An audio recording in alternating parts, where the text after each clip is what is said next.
Hey, welcome back to our channel. இந்த வீடியோல Printifyல different color productsக்கு different designs எப்படி upload பண்றது அப்படின்னு பார்க்கலாம்.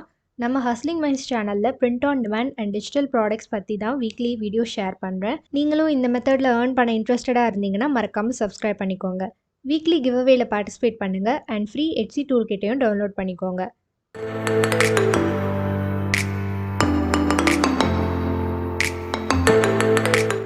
நான் இந்த டிசைனை பிளேசெட்லேருந்து டவுன்லோட் பண்ணுறேன். லிங்க் டிஸ்கிரிப்ஷனில் கொடுத்துருக்கேன், அப்புறமா செக் பண்ணி பாருங்கள்.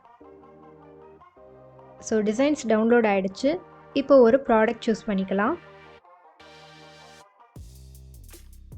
ஸோ பிரிண்ட் ப்ரொவைடர் செலக்ட் பண்ணிக்கோங்க. 2 டிசைன் டவுன்லோட் பண்ணியிருக்கேன். ஒன்று black text and then white text. இப்போ பிளாக் டெக்ஸ்ட் டிசைனை வந்து அப்லோட் பண்ணுறேன்.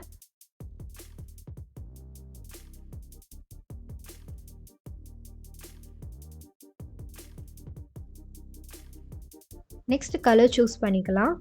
நான் இப்போ 2 dark colours and 2 light colours choose பண்ணியிருக்கேன்.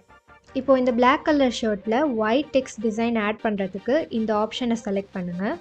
இந்த டிசைனை வந்து ரிமூவ் பண்ணிவிட்டு இன்னொரு டிசைனை அப்லோட் பண்ணிக்கலாம்.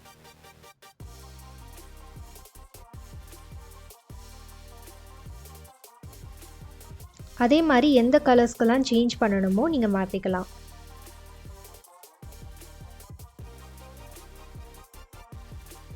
திருப்பி டிஃபால்ட் டிசைனுக்கு சேஞ்ச் பண்ணணும் அப்படின்னா திருப்பி அந்த ஆப்ஷனை கிளிக் பண்ணால் மாறிடும். அவ்வளோதான். இப்போ இதை வந்து சேவ் பண்ணிடலாம். இதை நீங்கள் டெம்ப்ளேட்டாக க்ரியேட் பண்ணி டிசைன்ஸை மட்டும் தேவைப்படும் போது மாற்றி எட்ஸி ஷாப்க்கு சப்மிட் பண்ணிடலாம். டெம்ப்ளேட் எப்படி க்ரியேட் பண்ணி யூஸ் பண்ணுறது அப்படின்னு வேறு வீடியோவில் சொல்லியிருக்கேன். மேலே இருக்கிற ஐகானை ப்ரெஸ் பண்ணி பார்த்துக்கோங்க. ஓகே கைஸ், அவ்வளோதான். இந்த குவிக் டியூட்டோரியல் உங்களுக்கு யூஸ்ஃபுல்லாக இருந்தால் இந்த வீடியோக்கு லைக் பண்ணி சப்ஸ்கிரைப் பண்ணிக்கோங்க. தேங்க்யூ, பாய்.